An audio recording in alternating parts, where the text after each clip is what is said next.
Bismillahirrahmanirrahim. Alhamdulillahi rabbil alamin wassalatu wassalamu ala nabiyyina Muhammad wa ala alihi wa sahbihi wa sallam. Amma ba'd. Sot inshallah na me fillu temën e re në librin e Tauhidit, që është tema 19. Autori thot: Babu ma jaa an sabab kufri bani Adam wa tarkihim dinahum huwa al-ghulu fi as-salihin. Po tema e cila tregon ose flet rreth asaj që ka ardhur dhe që tregon se shkaku i kufrit dhe mohimit tek bijtë e Ademit edhe braktisjes të fesë nga ana e tyre ka qenë teprimi në njerëz të devotshëm. Teprimi në njerëz të mirë, njerëz të devotshëm. Autori temat e kalume para rëndse ai ka sqaruar neve, Allahu mëshiroft, disa parime shumë mallore. Edhe i ka sjell dëshmit, provat që tregojnë për tauhidin. Edhe ka sqaruar se gjitha gjërat për cilat janë të lidhura zemrat e mushrikëve. Po na ka sqaruar çdo gjë për cilat janë të lidhura zemrat e mushrikëve. Dhe po ashtu i ka zgjesu ato bazat, parimet e besimit kohë tyre, po besimit mushrikëve. E që ka qenë se ata i bojnë shirk Allah subhanahu taala ose duke besu që Allah ka ortak, apo duke besu që Allah ka nevojë për ndihmtar, për në sundimin e tij, apo duke besu që Allah subhanahu taala ka nevojë për ndërmjetës, pra dikush ja përcjell Allah të adhurimet tona kështu më radh. Këto na ka sqaruar autorin temat e kaluara. Edhe ka sqaruar se tauhidi është i qartë, edhe argumentet që tregojnë për tauhidin janë dukshme. Pra provat, dëshmit që dëshmojnë për këtë tauhid janë dukshme. Po çdo njeri mundet mi pa. Atë përderisa është gjendja e këtill, çysh ka mundësi që shirku hyri të njerëzit. Po cila është arsyeja? Cila është arsyeja që njerëzit rrohen në shirk? Pra, autorin ai ka sjellë neve argumente që tregojnë azgjësimin apo mohimin e shirkut. Po asaj nuk pranohet te Allah subhanahu taala. Është një gjë e kotë, edhe nuk lejohet. Dhe këto argumente janë qarta, janë dukshme. Gjithashtu këtë pejgamberët e Allahut, këtë të dërguarët e Allahut kanë thirrur në tauhid. Po çdo të dërguar që Allah subhanahu taala ka thënë tek njerëz, i ka thirrur që me adhuru Allahun, po i ka thirrur njerëz me adhuru Allahun subhanahu taala vetëm. Pa asnjë tjetër përveç tij. Që thotë Allahu subhanahu wa taala në surën Nahl ayet 36, "Wa laqad ba'athna fi kulli ummatin rasulan an ya'budu Allaha wa yajtanibu at-taghut." Thotë ne vërtet tek çdo ummet, tek çdo popull kemi dërguar një pejgamber, nga një të dërguar. Edhe gjithë kanë thirrur dhe kanë bërë davet popullit tyre që adhurojnë Allahun vetëm dhe largohen prej tagutave. Po pi atyre që adhurojnë në vend të Allahut apo krahas Allahut subhanahu wa taala. Fa minhum man hada Allah wa minhum man haqqat alayhi ad-dalal. Atëherë thot pe tyre ka që Allah i ka udhëzuar, kurse tjerë është pe tjerë ose ka tjerë që është vërtetuar apo është volos devijimi për ta. Po kanë me vend devijim derisa të vdesin. Po çdo pejgamber i Allah subhanahu taala kanë thënë këtë. Po në tauhid. Atë cili është shkaku i devijimit? Cili është shkaku që njerëzit kanë rënë shirk? Edhe pse pejgamberi Allah subhanahu taala ka thënë tauhid dhe ka ndaluar prej shirkut, por ky ka qenë mesazhi i çdo njërit prej tyre. Edhe kanë sjellë argumente të qarta, prova të dukshme. Që çdo mendje, çdo logjikë shëndosh i pranon ato. Atë cila është ajo arsyeja që njerëzit kanë rënë shirk. Po tauhidi apo çështja e tauhidit është gjë më e qartë. Nuk ka gjë më të qartë se sa tauhidi. Megjithatë njerëzit kanë rënë shirk. Po temat e pararëndse tregojnë, pra çështë në mënyrë të qartë, me argumente dukshme, që është obligim të realizohet adhurimi i Allahut subhanahu taala vetëm. Po që njerëz çdo njeri ka obligim të adhurojë Allahun subhanahu taala vetëm. Po ashtu kanë treguar se adhurimi i dikujt tjetër veç Allahut subhanahu taala është një gjë e kotë. Është një gjë e papranuar. Edhe është mëkati më i madh që Allah subhanahu taala nuk e fal nëse njeriu vdes këtë mëkat. Atë cili është shkaku që njerëzit kanë rënë shirk? Cili është shkaku që njerëzit e kanë pranuar shirkun? Pra umetet tëra, popujt tërë e kanë pranuar shirkun. Për këto përgjigje, autori, përgjigje për këto pyetje autori subhanahu taala, autori Allahu mëshiroft, na i sjell në këtë temë. Autori Allahu mëshiroft përgjigjet për këto pyetje na i sjell në këtë temë. Edhe në tema që vijnë pasaj. Po më na tregu se cili është shkaku i shirkut edhe cili ka qenë shkaku i kufrit tek njerëzit. E shkaku pra ka qenë që e pa më pitemës të primi në fe, cilën e ka ndalu Allahu subhanahu taala dhe ka ndalu i dërguari i tij sallallahu alaihi wasallam. Po parsisht jemi duke folur për teprimin që ndodh këtu umet apo në umetet e mashme. Po njëra prej shkaqeve që njerëzit kanë rënë kufër, njerëzit kanë rënë shirk është kur ata e teprojnë në raport me njerëz të devotshëm. Raport me besimtarë të devotshëm. Madje kjo është shkaku kryesor. Nuk ka shkak më të madh që njerëzit i dërgon në kufër dhe në shirk se sa teprimi në njerëz të devotshëm. Autori këto po thot babu ma jaa an sabab kufri bani adam wa tarkihim dinahum huwa al-ghulu fi salihin. Tema që flet ose tema që flet rreth asaj që ka ardhur, që është transmetuar prej argumenteve. Po i sjell argumente që tregon se shkaku i kufrit bijve të Ademit, pra qëllimi i bijve të Ademit janë krejt njerëz, gjithë njerëzimi, pra burra dhe gra. Jo vetëm burrat. Nga se në gjuhën arabe kur thuhet bijtë e filanit, edhe është për qëllim fisi apo populli, atëra i përfshin burrat edhe gratë. E kur thuhet bijtë e filanit dhe për qëllim është një person i caktuar, atëra për qëllim janë djemtë e tij. Në këtë rast qëllimi pra janë bijtë e Ademit, edhe bijat e tij, pra gjithë njerëzimi, burrat edhe gratë. Cili është shkaku që ata pra kanë rënë në kufër, kanë rënë në shirk dhe kanë praktikë fenë për cilën i ka obliguar Allahu subhanahu wa taala. Cili është sebebi për këto? Sebebi në gjuhën arabe e ka kuptimin e një gjëje që ty të çon apo të dërgon tek një gjë tjetër. Por kjo është te aspekti gjuhësor.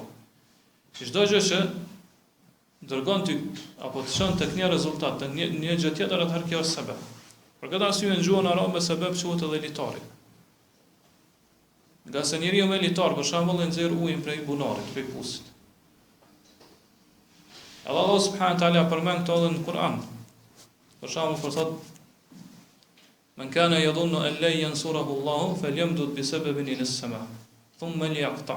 Sura Al-Hajj ayeti 15. Thotë ai i cili mendon se an la yansurahu Allah, që Allah nuk ka më ndihmu Muhamedit sallallahu alaihi wasallam, s'ka më përkrah, s'ka më triumfu, atëherë thotë le ta lidh në litari, pra në sebeb në qiell. Disa dietarë kanë thënë që qëllimi këto është në litarin qiell, pastaj le ta kupos ato. Falyanzur hal yudhibanna kayduhu ma yaghid. Ata thotë le të shikoj që kjo puna e tij, që vepra e tij apo ja largon hidhrimin dhe zemrimin e tij. Kurse disa dietarë kanë thënë se fjala këtu sema është lartësi. Pa qëllimi është le ta lidh në litar në tavanin e dhomës, pra lart, se edhe tavani është, do thonë pjesën e lartë sa i përket njeriu. Pra qëllimi është me tregu këtu se fjala sebeb në gjuhën arabe ka kuptimin e një gjëje e cila ty të dërgon tek një gjë tjetër. Pra shkaku i cili dërgon drejt te rezultati apo tek pasoja. Këtu pra autori po i përmend disa shkaqe. Në këtë temë po i përmend shkaqet edhe po i përmend bazat, pra usulet. Bazat edhe besimet që i kanë detyruar njerëzit me lënë fenë Allah subhanahu taala dhe me rënë shirk. Edhe këto kam i përmend edhe në këtë temë, edhe në temat inshallah vijuse. Këtë temë po thotë huel ghulu fi salihin. Shkaku kryesor është teprimi në raport me njerëz të devotshëm, besimtarët e mirë, besimtarët e devotshëm. Fjala ghulu në arabisht, po që ne e përkthejmë si teprim, pra është kur gjithsesi ka kuptimin kur dikush i tejkalon kufit. Po i tejkalon kufit në një gjë të caktuar. Po çdo gjë në cilën tejkalon kufit ai quhet gulu. Por fjala më përshtatshme shep është me përkthy si teprim. Për shembull arabisht thuhet ghala sir. Çmimet në treg kanë bërë gulu, pra janë rrit tej asaj masave zakonshme. Po i kanë të i kalu këtë kufit. E kështu më radhë. Pra kjo është kuptimi gjuhësor. Pejgamberi sallallahu alaihi wasallam kur i ka hedhur kurt në xhamerate, ja kanë sjell disa prej guralezëve.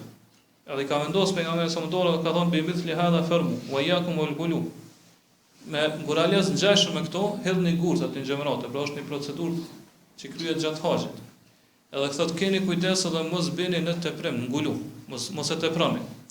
Po qëllimi është mos i të i kaloni kufit, pra me marr gur që mallësia aty është më e madhe se sa ato që i ka treguar pejgamberi sa. E që kanë qenë do thonë mallësinë e gurëve që njeriu i hedh me dy gishtat e tij. Pra kanë qenë gurë shumë dobët. Për këtë arsye pejgamberi sa po tregon thotë që kjo është mallësia e duhur edhe e pranuar te Allahu subhanahu wa taala, me cilat duhet hedhën ose duhet hedhën në xhamerate këta gurales. Edhe keni kujdes, edhe mos bëni në teprim, mos e teproni, mos bëni në ngulu.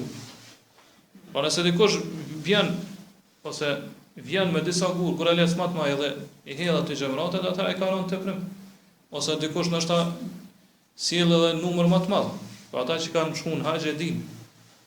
Për shembull ka njerëz që marrin gur shumë të mëdha, të thotë me kop me shoplak dorës edhe e gjun gurin me grosh domethënë. Ç'është guri i madh gjun. Kjo është teprim të fe.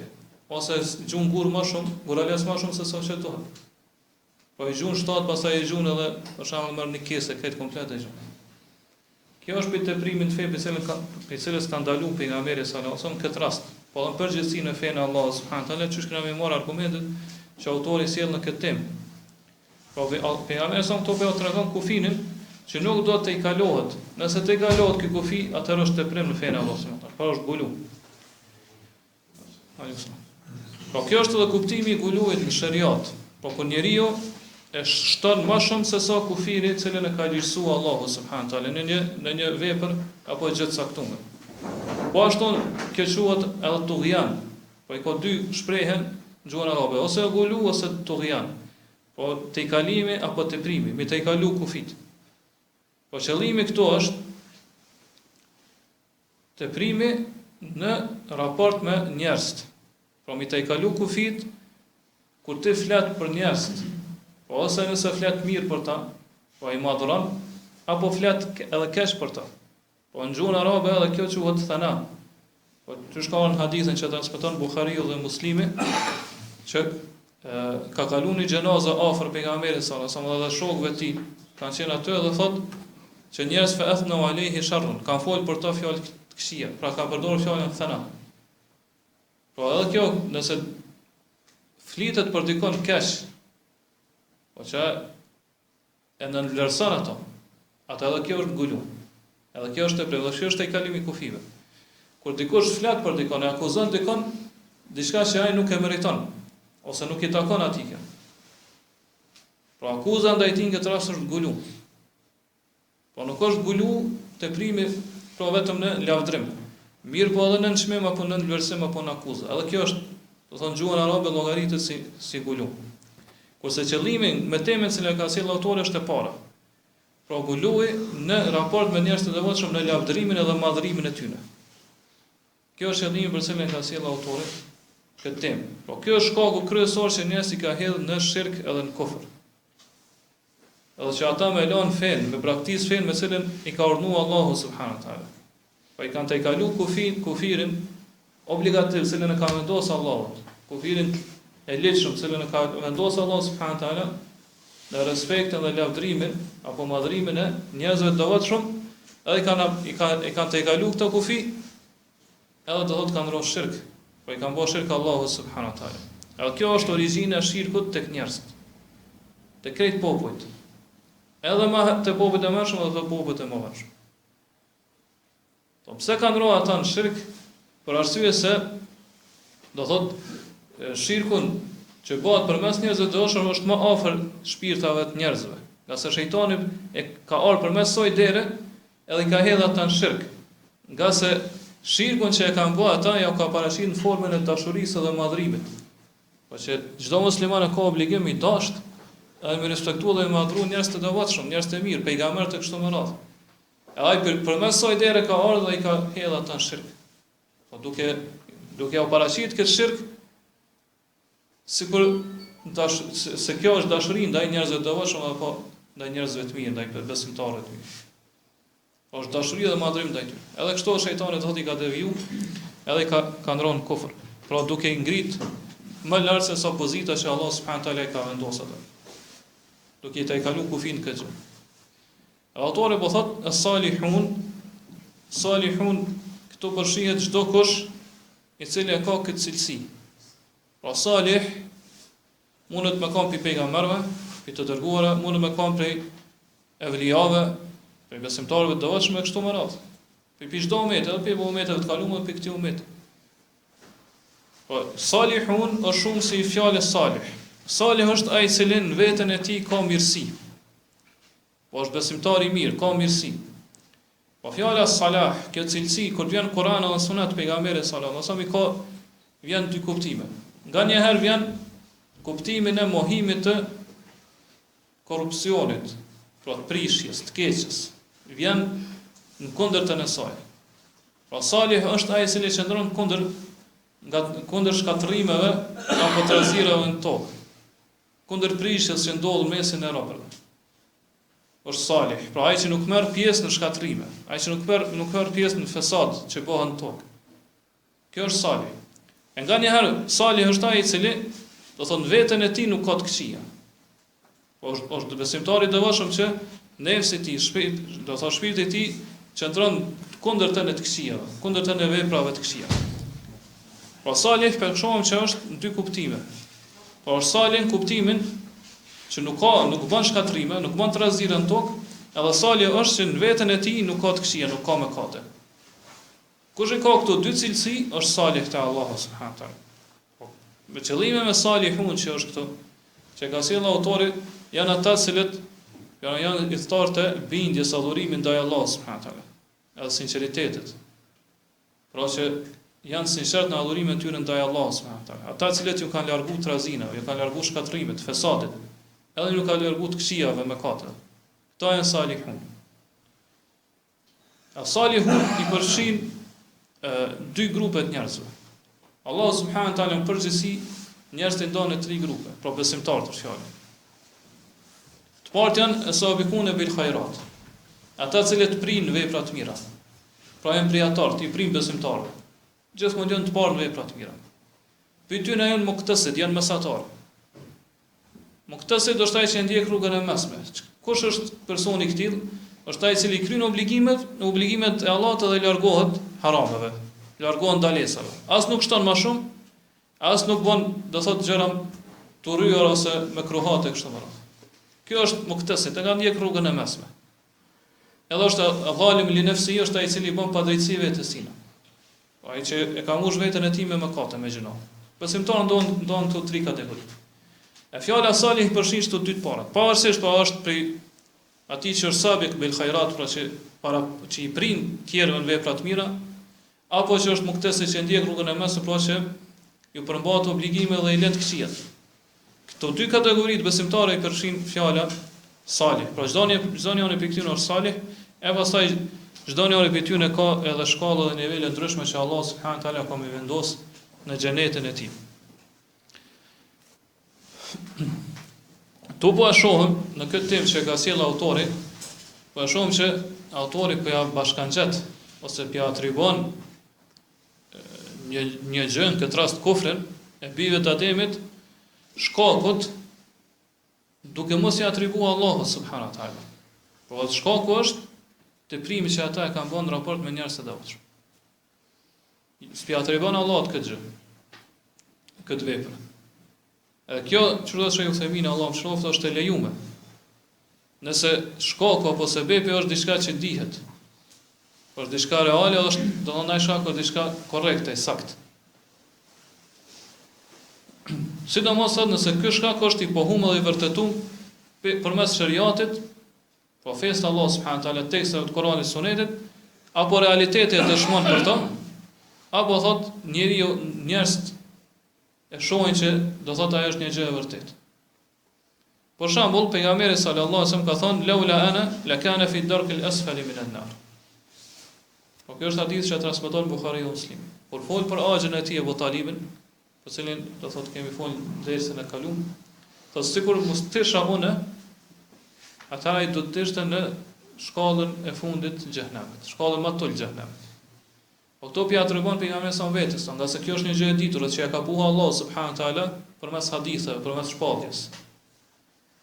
Do thonë jo që pejgamberi s'u kon ai se le shpëton axhin e tij. Allah është ai që do thotë përmes lutjes edhe ndërmjetësimit të pejgamberit e ka nxjerr axhin e tij ose në ditën e Kiametit do ta nxjerr axhin e tij prej shkallës më të ulët, do thonë në shkallën më të lartë, kushtimisht të xhehenamit. Edhe pejgamberi sa sikur mos tisha unë, atëra I kish me qenë shkallën më të ulët. Pra këto pja atribon shkakun vetes. Edhe kjo është e lejuar nëse është një gjë që dihet përmes argumenteve shartike apo realiteti e dëshmon këtë gjë. Pra çështë tham ghulu fi salihin, teprimi në raport me besimtarët e devotshëm është me të kalu kufit e shariatit, kufit që I ka vendosur Allahu subhanahu wa taala në lavdrimin ndaj tyre. Pavarësisht ky lavdrim a bëhet me fjalë apo bëhet me besim, me bindje. Do të thotë dikush këtë lavdrim nuk e bën me fjalë, mirë po e beson këtë. Ja kjo është gulu. Edhe nëse e beson me zemër, pse s'e thu me fjalë, ti ke bë gulu. Pa I ke tepru në lavdrimin ndaj tyre ose madhrimin ndaj tyre. Mirë po, para kësaj na duhet me ditë se cila është ai kufini që Allahu subhanahu wa taala, pra shariati e ka vendosur në raport apo hakun që e kem ndaj njerëzve të devotshëm, ndaj besimtarëve të devotshëm. Po kur ne e dim kët, atëherë e dim, po kur e dim kufinin që na ka lejuar Allah subhanahu wa taala në madhrimin dhe respektimin e tyre, atëherë e dim kur njerëz I të kalojnë kufit apo I shkelin kufit në këtë respekt apo madhrim ndaj tyre, në këtë respektim apo madhrim ndaj tyre. Cili është ai kufini që ka vendosur Allah subhanahu wa taala? Përgjigjja për këtë është që nëse janë prej të dërguarve të Allahut subhanahu wa taala, prej pejgamberëve të Allahut subhanahu wa taala, atëherë respektimi dhe madhrimi I tyre është që mu kap mas fesë tyre, me ndjek fenë e tyre, mi pasu ata. Po mi marr ata si shembull, si model në jetën tonë. Duke e bashkangjit kësaj dashurinë, respektin, ton miqësimin me ta, ndihmën për krahjen ndaj tyre, e kështu me radhë prej kuptimeve prej domethënieve që hyjnë në brenda këtij kufirit se Allahu subhanahu wa taala na ka lejuar në raport me ta. Apo haku I tyre që është ndaj nesh. Po kjo është haku që Allahu subhanahu wa taala e ka lënë për ta, do thotë që për njerëzit e devotshëm për mbi neve të tjerë. Kurse teprimi, do thotë në raport me ta është ose shkelja e kufive, kjo është një oqean pa brigje. Do të ka shembuj shumë që njerëzit e kanë tepruar, do thotë në respektimin dhe madhrimin e njerëzve të devotshëm. Pikë teprimi, më e rëndësishmja është ose që do të më kushtuar rëndësi është kur atyre u japen veçori të ilahijes të Allahut subhanahu wa taala, po gjithashtu edhe të rububijes, siç kemi përmendur. Po japen atyre cilësi të Allahut subhanahu wa taala, veçori që I takojnë apo cilësi atribute që I takojnë vetëm Allahut subhanahu wa taala. Çfarë është rasti kur disa prej atyre që e pretendojnë Islamin dhe I atribuojnë Islamit, kur e ka lavdruar pejgamberin sallallahu alaihi wasallam, ka thonë që pejgamberi sa më e ka sekretin ose e din sekretin atë shëtësinë e pllakës truajtur, Lauhul Mahfuzit. Po ashtu edhe sekretin e lapsit apo penës që ka shkruar në pllakën e ruajtur. A e ka këto apo s'e don këtë sekret? Ose që prej bujarisë pejgamberit sallallahu alaihi wasallam është dunjaja dhe çka ka në topi të mirë asaj. E kemi përmendur më herët, to ka thonë El-Busiri në poezinë e tij të njohur që quhet El-Burda. Çka ka thonë? Fa inna min judika ad-dunya wa durratuha wa min ulumika ilmu al-lawhi wal qalam. E thotë pejgamberi son pi bujarisë tonë. Është dunjaja dhe gjithçka që është ato. Një pjesë e bujarisë tonë mi thotë është kjo. Që bujaria e son është edhe më e madhe, do të pejgamberi son posedon edhe më shumë se sa dunjaja që ka konta. Po kështu e tepronai në lavdrimin ndaj pejgamberit sa. Do të thotë diturisë ose dijes tonë është dia që ka të bëjë me Lauhul Mahfuzin edhe penës apo lapsit që ka shkuar në Lauhul Mahfuz. Po këto pi atribon pejgamberi sa pse këto janë të qartë për cilësitë të Allahut subhanahu wa taala. Po këto gjëra I takojnë vetëm madhështisë të Allahut subhanahu wa taala, as kujt tjetër për veçti. Këto cilësi janë që I takojnë madhërisë të Allahut subhanahu wa taala.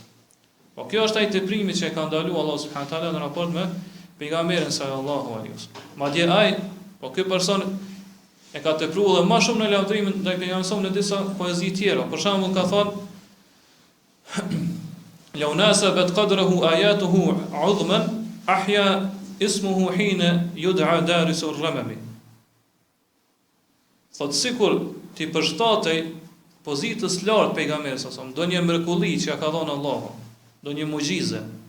Sikur ti përshtatej pozitës lartë që e ka pejgamberi sallallahu alaihi wasallam, atëherë kjo kish me qenë që momentin kur përmendet emri i pejgamberit sallallahu alaihi wasallam, atëherë ngjallet ai që është aty kanë kalp.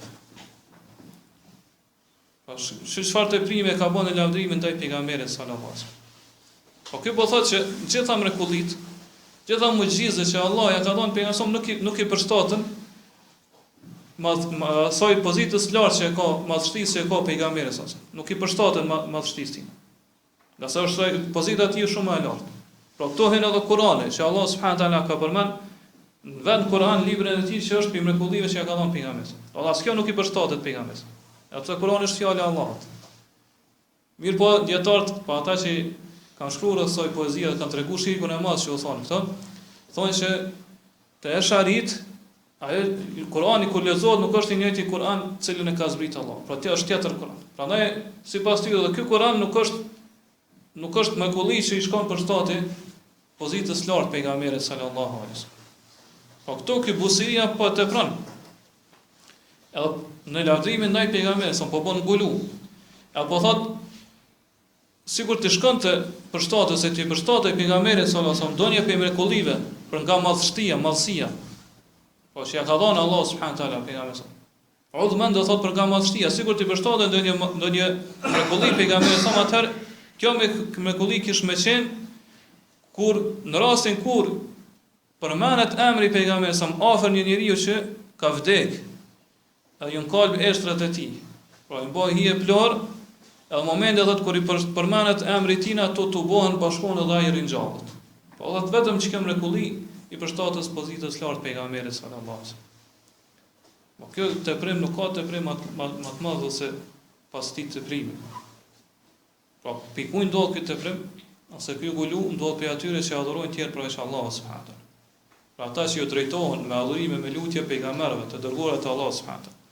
Edhe ju dhajnë atyne, ose ju përshkruajnë atyre veçori të ilahijes apo të rububijes.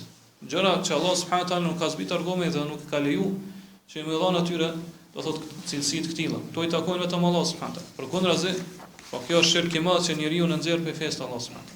Është mendim negativ, mendim i keq për Allahun. Edhe është përngjasim i krijesës me krijuesin. E kjo është kufër. Kjo është kufër, po njeriu e përngjason krijesën me krijuesin. Pra, kufiri i lejuar, shariatikisht se na ka lejuar Allah subhanahu wa taala, e kuptuam se është që kërkohet prej neve. Kjo është gjendja e parë që njerëzit kanë obligim me tregu respekt ndaj pejgamberëve dhe të dërguarit të Allahut subhanahu wa taala. Po mi ndjek ata dhe mi pasu. Pastaj është gjendja tjetër, e dyta, e që është guluj, teprimin ta. E kjo do thotë është në nënçmume shariatikisht. Po Allah subhanahu wa taala ka nënçmuar madje dhe ka ndaluar. Është edhe gjendja tretë që vjen, do thotë në raport ose karshi kësaj. E që është mospërfillja ose neglizhenca ndaj tyre. Ndaj haku drejtës që e kem për pejgambert e Allah subhanahu wa taala. Pra mos mi dasht ata, mos mi respektua dhe mos mi madhru. Pra si përfundim për këta thejme që çdo neglizhenca mos përfillin hakun që e kem ndaj ose hakun që e kanë pejgamberi ndaj nesh, kjo arabisht quhet xhefa. Po është e kundërta e guluit. Po është gulu, është teprim në kundërtën e lavdrimit edhe madhrimit. Po kur ne tregojmë neglizhencë dhe mos përfillen ndaj hakut tyre. Pastaj autori e sjell argumentet në parë për këtë temë. Pra kjo është si një hyrje, si një parapregaditje për me ditë se rreth shkafit flet kjo temë që e ka sjell autori. Autori sjell argumentin e parë thotë wa qawlillahi azza wa jalla ya ahlal kitabi la taghlu fi dinikum. Po kjo temë përfshin edhe fjalën e Allahut azza wa jalla ku thotë o ju i thtarë të librit, mos e teproni në fenë juaj. Për është ajetin 171 surës Nisa. Mos e teproni në fenë juaj. Qëllimi me i thartë e librit kush është? Po qëllimi me i thartë e librit janë krishterët edhe hebrejt. Nga se atyre Allah subhanahu wa taala ju ka zbrit libra, ju ka zbrit pejgamberëve të tyre. Për këtë arsye do i quhet Ahlul Kitab. Po krishterëve përmes Isës alayhis salam ju ka zbrit Injili. Kurse hebrejve përmes Musës alayhis salam ju ka zbrit Tevrati. Andaj quhen Ahlul Kitab i thotë librit për dallim nga paganët edhe njerëz të padijshëm që kanë qenë që nuk kanë pas libër prej Allahut, s'kan pas dije pra. Kanë qenë njerëz të padijshëm. Për këtë arsye këta janë quajtur Ahlul Kitab. Allah subhanahu wa taala këto po thot mos e teproni në fenë juaj, fi dinikum në dinin e juaj. Fjala din në gjuhën arabe ka dy kuptime. Ose ka kuptimin e shpërblimit, po që themi në surën Fatiha Maliki Yawmiddin. Po sonduesi i ditës së dinit, pra qëllimi është shpërblimit, që atë ditë Allah çdo kënd do ta shpërblejë, ose do ta ndeshkojë. Pra ose ka me shpërblime të mira ose me të këqija. Maliki Yawmiddin, po dita sonduesi i ditës së shpërblimit apo ndeshkimit. Ose do thot kuptimi i dytë i fjalës din është vepra të vepruarit. Po kuptimi i këtij ajeti është që mos i bëni veprat e juaja, adhurimet e juaja si gulu të prim në fenë Allahu subhanahu taala, pra në raport me krijesat edhe në raport me tjerët. Qysh kanë sqaruar inshallah këtë tashmë. Po përshtatshmëria e këtij ajeti me temën është shumë e qartë. Allah subhanahu taala po i ndalon i thartë e librit prej guluit, pra prej teprimit të fe. Mënyra se si argumentohet me këtë ajet është se Allahu subhanahu taala këto po la taghlu. La taghlu. Mos e teproni. La taghlu është folja në gjuhën arabe. Pra mos e teproni. Edhe ka ardhur në kontekstin e mohimit, vërtet në kontekstin e ndalimit. Pra po ndalon Allahu subhanahu taala teprimin në fe. Në gjuhën arabe kur folja vjen në kontekst të ndalisës, atëherë kjo tregon përgjithësim. Allah subhanahu taala përmes këtij ajeti po i ndalon gjitha llojet e teprimit në fe. Po mos e teproni me asnjë lloj pilloje të teprimin në fenë Allahu subhanahu taala. Pavarësisht çfarë lloji teprimi është, ai është i ndaluar. Ky përgjithësim po e përfshin edhe teprimin në raport me njerëz të devotshëm po edhe me tjerët. Apo edhe në gjëra të tjera, çdo teprim fe është i ndaluar prej Allahu subhanahu taala. Po këtu Allahu subhanahu taala po na tërheq veten, edhe po na tregon se ajo ose spori krishterëve edhe hebrejve, pra i tharëve të librit, po ja tërheq veten, edhe po tregon se ajo që kërkohet prej tyre është që t'i përmbahen librit që ka zbritur Allahu subhanahu taala të këta. Edhe mos të i kalojnë kufit, cilat i ka vendosur Allahu subhanahu taala. E ky paralajmërim është edhe për çdo kon i cili ka dije, dietar apo kërkues i dijes. Por që Allahu subhanahu taala përmes saj po kërkon mbi ti që më përmbajë të mesme, së rrugës të mesme, ose më tepruan fenë Allahu subhanahu. Po rrugës mesme cilën e ka zbrit gjithmonë Allahu subhanahu taala te pejgamberët e tij. Po gjithmonë Allahu subhanahu taala ka urdhëruar me ndjek rrugën e mesme. Pa, do thot pa ekstreme. Gjithmonë me shku në rrugën e mesme. Po për kësaj po kuptojna që guluja apo teprimi është dy lloje. Ose është gulun në një person të caktuar, ose është gulun në fenë Allahu subhanahu taala. Po gulun në person të caktuar me sqarum deri tash është. Po me tepruan e lavdërimin ndaj tij, me të kalu kufit, me vendos ato në një pozitë, cilë nuk e ka vendosur Allahu subhanahu wa taala dhe kështu me radhë.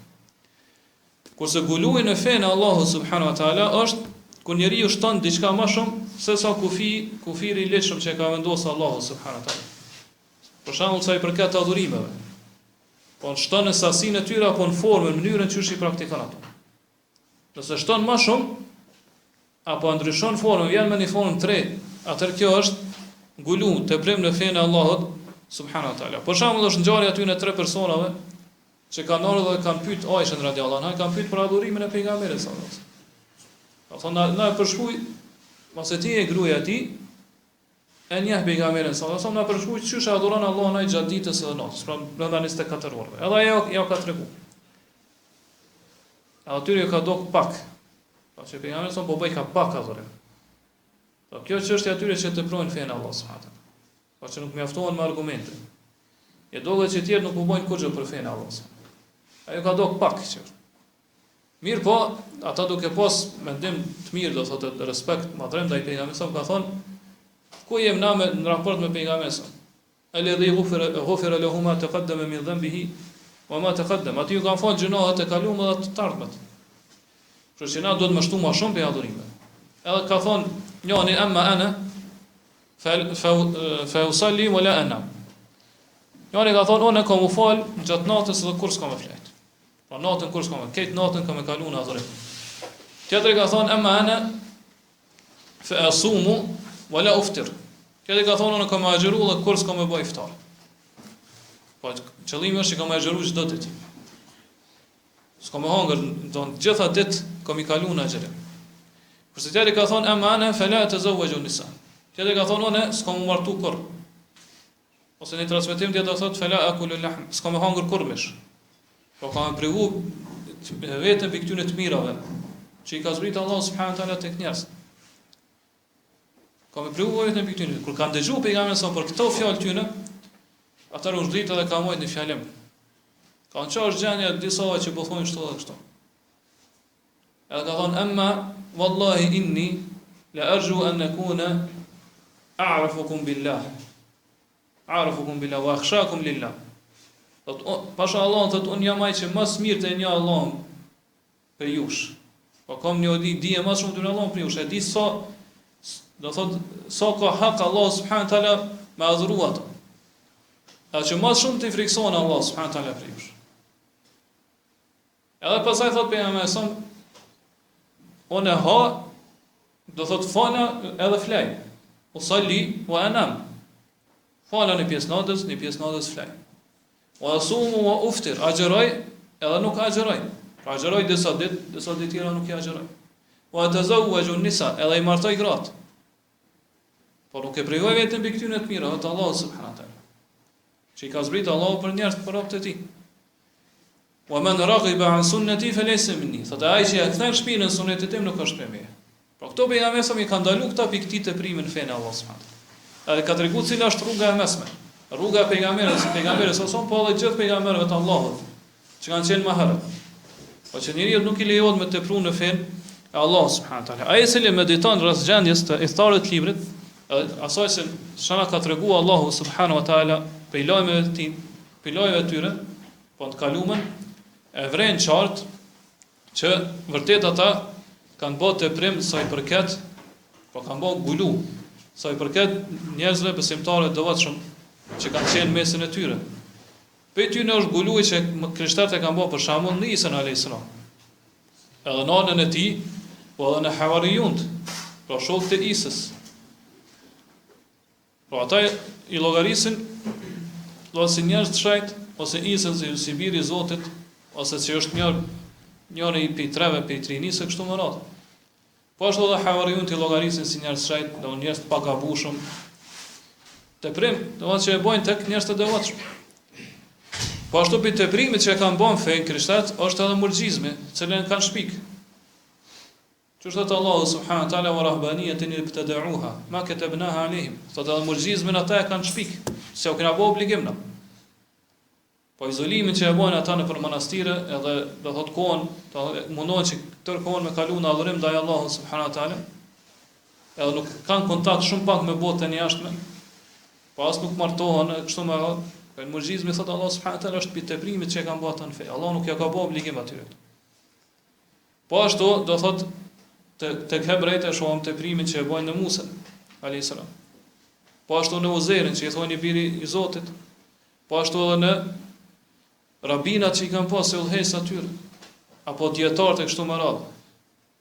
Pra tek këthtarët e librit ka ndodhur teprimin fenë, guluj, teprimin e fenë Allah subhanahu taala. Çish ka ndodhur kjo? Po çish thon pejgamberët të dërguar të Allah subhanahu taala ja ka dhënë disa veçori të ilahijes apo të rububijes. Po duke drejtuar aty në me lutje dhe madhurime ndryshme me të Allahut subhanahu taala. Kjo është guluj, teprimin e raport që i kanë pas ndaj pejgamberëve të dërguara, apo në atë kuptimin që e tha më lart që guluj nuk është vetëm teprim lavdrim, por është edhe mospërfillje apo neglizhencë, atëherë në mënyrë të përgjithshme edhe kjo ka ndodhur tek këthtarët e librit më hershëm. Po në përgjithësi, ata kanë bën gulum këto dy aspekte. Por nëse i marrim këthtarët e librit, do krishterët edhe hebrejt së bashku. Qysh kanë bë gulu ata? Pra thamë për Isën alayhis salam, kanë bë gulu krishterët. Pra e kanë tepruar duke thonë biri i Zotit apo një pjesë e Trinis, pra njëri prej treve, apo vetë që kanë thonë vetë, ai është vetë Allahu subhanahu wa taala kështu më radh. Kurse në anën tjetër kanë bë gulu hebrejt në raport me Isën alayhis salam, pra në kuptimin e mospërfilljes apo neglizhencës, në vlerësimit. Kur i ka thonë Isës alayhis salam që ai është biri i zinas, pra që nana e tij është zinashare. Edhe ai është, do thotë, fëmija është mbështetësore kështu më radh. Po dy grupet kanë rënë gulu. Njën do thotë kanë rënë në teprim duke lavdruar Isën, tjetri kanë rënë në mospërfillje, në neglizhencë. Edhe kjo llogaritet në gulu. Allah subhanahu wa taala kur të flet për krishterë thotë: "Laqad kafara alladhina qalu inna Allaha huwa al-Masih ibn Maryam." Thotë vërtet ata që thonë Allah është Mesihu biri i Mariamës kanë bërë kufër. Kanë mohuar, kanë bërë kufër. Wa qala al-Masihu ya bani Israil ubudu Allaha rabbakum. Rabbi wa rabbukum. Edhe thot Isa, Mesihu pra i ka thonë, o bijtë e Izraelit, adhuroni Allahun Zotin tim dhe Zotin tuaj. Kjo ka qenë prodhira e pejgamberëve. Me adhuru Allahun subhanahu wa taala vetë. Innahu man yushrik billahi faqad harrama Allahu alayhi al-janna wa ma'wahu an-nar. Thot nga se vërtet ai i cili bën shirk Allahut, Allah ja ka bë haram. Ja ka ndaluar xhenetin. Kur s'ka me hyjë. Edhe përfundimi i tij ose vendsrimi i tij do të jetë zjarri i xhenemit. Wa ma lidh-dhalimin min ansar, thot edhe zullumçar s'kan më pas ndihmtar te Allah subhanahu. Edhe vazhdon Allah thot laqad kafara alladhina qalu inna Allaha thalithu thalatha, do të kanë mohu ata që thonë Allah është njëri prej trinis. Po këto janë ajetet në surën Maide, ajeti 72 deri në 73. Deri edhe Allah subhanahu taala pastaj vazhdon deri në fund Maidës. Po edhe pjesë tjera të surës Maide, edhe në fund Maidës e përmend do të Isën alayhis salam dhe pasues të tina. Ja në fund thot wa idh qala Allahu i Isa ibn Maryam anta qulta lin-nasi ittakhidhuni wa ummi ilahin min dunillah. Sot do kujtoj kur Allahu do të thot Isës alayhis salam, po ditën e Kiametit, o Isa biri i Mariamës, ajo thati njerëzve, pa i urdhnove njerëz që më të marr ty dhe nanën tonë si dy të adhuruar vend të Allahut. Po ju mori ju dyve si dy të adhuruar, me ju adhuruar vend të Allahut subhanahu wa taala. Ata Isa thot qale subhanak, kur do thot i lartësuar jetë o Allah, dhe larg çdo të mete. Jetë o Allah. Po unë të lartësoj dhe të madhroj ty. Edhe pastroj veten. Nuk kam thonë në fjalë gjashme ose si kam urdhnu me fjalë gjashme, nga se kjo është shirk. Çush ka mundësi që unë me thonë? Prandaj thot ma yakunu li an aqula ma laysa li bihaq, nuk më takon mua me thonë diçka që s'është hak. Po s'moj me thonë diçka që s'm takon mua. Po kjo është shirk. In kuntu qultuhu faqad alimta, sikur ta kisha thonë unë, ti e din ato më mirë. Ta'lamu ma fi nafsi wa la a'lamu ma fi nafsik, thotë ti e din çka ka në veten time kurse nuk e di çka ka në veten tonë. Innaka anta allamul ghuyub, thotë vërtet je allamul ghuyub, pra ai i cili din gjitha fshehtësitë. Po s'ka mundësi diçka më shef Allah subhanahu wa taala. Ma qultu lahum illa ma amartani bihi an ya'budu Allaha rabbi wa rabbakum. Do nuk ju thon, si u thash aty në asgjë tjetër, veçash me atë me çka ti më urdhnove mua. Adhuroni Allahun, Zotin tim dhe Zotin tuaj. Po kjo ka të bëjë me tauhidin. Po këtë pejgamberët kanë thirrë në njësimin e Allah subhanahu wa taala me adhurim. Kjo jetë që ka sjellë autorin na përfshin edhe neve, jo vetëm krishterët, ose hebrejt, historitë e librit. Nga se, çu tham, këto fjalë janë të përgjithshme dhe përfshin çdo kënd për këtij umeti. Po për umetet të cilët ju kanë drejtuar thirrja e Allahut subhanahu wa taala për tauhid, apo po thirrja e pejgamberëve për tauhid. Po Allah subhanahu wa taala me këtë ajet që ka sjellë autori si argument po na tërheq vërejtën edhe neve si umet që mos me teprun në raport me pejgamberin sallallahu alaihi wasallam. Ashtu siç kanë vepruar krishterët në Isën apo jehudit me Uzeir. Po edhe ne si umet na përfshin këto fjalë. La taghlu fi dinikum, mos e teproni në fenë juaj. Allah subhanahu wa taala në surën Hud ajetin 13 thot fastaqim kama umirta wa man taba ma'aka. Përqendron në rrugën e drejtë, po i drejtohet Muhamedit sallallahu alaihi wasallam. Përqendron rrugën e drejtë, ashtu siç të ka urdhëruar Allahu, ashtu siç je i urdhëruar, ti edhe ata që janë pentuar bashkë me ty, pra besimtarët. Wala tatghaw, edhe mos e teproni. Po siç tha më herët guluj, e ka edhe një shprehje tjetër ngjashme me to që është tughyan. Wala tatghaw, edhe mos e teproni në fenë Allah subhanahu wa taala. Innahu bima ta'malun basir, nga sa thot Allah, vërtet për çdo gjë që e bëni ju sheh. O shikues, i sheh veprat e juaja. Po për mbledh asaj me se guluji ka ndodhur tek pasardhësit e pejgamberëve, tek ndjekësit të dërguarve. Edhe ky gulu ka ndodhur në raport me ta. Po në lavdrimin edhe madhrimin e tyre. Po pasuesit e tyre, ndjekësit e tyre, i thartë e tyre ju kanë dhënë atyre veçori apo karakteristikat e ilahijes. Po cilësi edhe të rububijës, që i takojnë vetëm Allahut subhanahu wa taala. Duke i bërë ata ndërmjetësa mes tyre mes Allahut subhanahu wa taala. Edhe ka pretenduar që ata ose kanë hise në takri në sundimin e Allahut subhanahu wa taala, ose do thotë ata kanë mundësi, ose është mund, do thonë ja ka dhënë Allahu mundësinë e tyre që me udhëheqë edhe me drejtu këtë kozmos ose një pjesë tina. Pra që me udhëheqë kozmosin ose një pjesë të kozmosit, pro sundimit të Allahut subhanahu wa taala. Po kjo ndodh në pejgambert e mëhershëm, pra pasuesve ndjekësve të tyre. E njëjta ka ndodhur edhe në umetin ton. Ngjashëm. Po çfarë gjejmë këto tek disa besime të sufive, të dervishëve. Çfarë thonë ata? Që ky kozmos po i thonë ka 4 shpirta, pra ata shenjtet e tyre që i kanë. Edhe që i quajnë aktab, pra boshte. Po boshtet në rrethëlave sillet universi, ata e mbojnë universin. Po ata janë që do thotë janë këta 4 që e drejtojnë universin kështu më. Edhe ndoshta kanë thonë që kjo është i takon që kjo pjesë 1/4 të këtij i takon filanit, pikë universi. Pjesa tjetër i takon filanit. Ose do thotë kjo është kod fulani, pra boshti, filan boshti, pra që e mbon universin e kështu më radhë.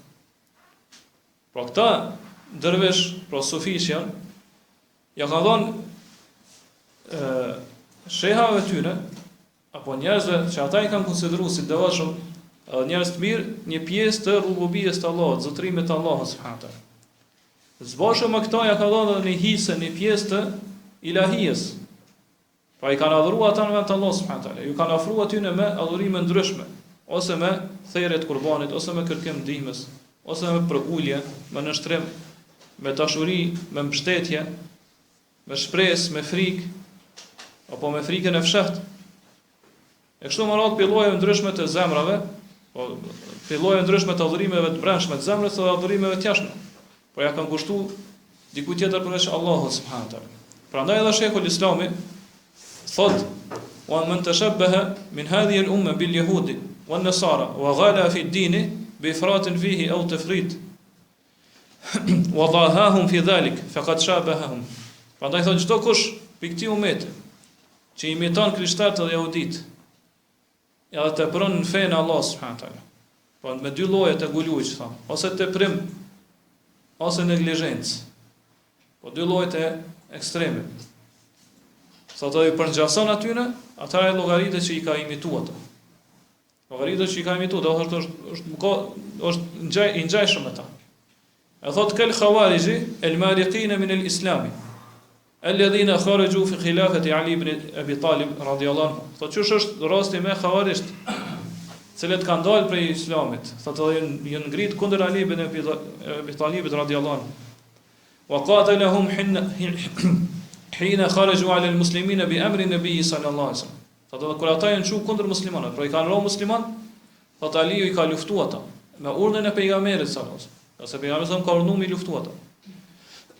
Kama thabata dhalika min 10 awjuh fi sihahi wal masanid wa ghayr dhalik. Thotë kjo është pohupi pejgamberit son më shumë se 10 transmetime. 10 hadithe ndryshme, transmetime të shumta. Në sahiha ndryshëm, të libra pra që janë sakta, apo musneda kështu më radh. Wa kadhalika man ghala fi dinihi min ar-rafidha wal qadariyya wal jahmiyya wal mu'tazila wal ash'ira. Thotë gjithashtu aty në i përngjason ose i imiton krishterët e jehudit në teprimin ndaj fesë është çdo kushtot që ka tepruar fenë e tij, çushën rafidhat, shiat, apo qaderit, jahmit, mu'tazilit dhe ash'arit. Po ashtu në vend tjetër thotë fa in kana ala ahdi an-nabi sallallahu alaihi wasallam man intasaba ila al-islam wa qad maraqa min dinihi minhu ma ibadatihi al-azima. Thotë përderisa në kohën e pejgamberit sallallahu alaihi wasallam ka pas njerëz që ju kanë atribuar islamit. Po i ka thonë vetës musliman. Edhe kanë pas ato adhurime të shumta. Po që i ka bashku pejgamberi sa dhe ka treguar që edhe sahabët e nëshmojnë adhurimin e tyre në raport kur e krahasojnë me adhurimin e tyre. Po me gjithë këtë thot, me gjithë këto adhurime të shumta që i kanë pas, edhe i kanë atribuar Islamit thot, pejgamberi sa ka treguar që ata dalin prej fesë. Atëherë thot fel yu'lam an al-muntasiba ila al-islam wa sunnati fi hadhihi al-azmani qad yamruqu aidan min al-islam. Atëherë thot duhet dihet për çdo kujt që edhe ai që jeton këtë kohë, edhe i atribuohet Islamit, ka mundësi me dalë prej Islamit. Edhe pse i thot vetes musliman. Ka mundësi me dalë prej Islamit. Kur pejgamberi ka thonë, këtë gjë e ka thonë për xhavarisht, cilët kanë jetuar në kohën e pejgamberit sa një pjesë e tyre. Edhe ka treguar për adhurimet e shumta që i kryen ata dhe prapë thot dalin prej fesë. Ata edhe në këtë kohë mund dikush me dalë prej fesë, edhe pse i thot vetes musliman. Wa dhalika bi asbab, thot kjo ndodh për disa shkaqe. Dhe pastaj fillon me numëru e të parën që e thot minha al-ghullu alladhi dhamma Allahu fi kitabihi, dhammahu Allahu fi kitabihi. Thot e para për këtyre shkaqeve është teprimi në fe, gului, cilën thot Allah subhanahu wa taala ka nënshmuar në librin e tij, apo sa si argument të sjell këtë ajete që ka sjell autorin këtë temë, pra ajetin e parë. Pastaj autori vazhdon me sjell edhe disa hadithe dhe thera për selefet që tregojnë se çka është guluhi, edhe që ndalojnë prej guluhit, e inshallah për këto flasim në dersat e ardhshme. Allahu alem, sallallahu alaihi ve sellem Muhammed wa ala alihi wa sahbihi wa sallam.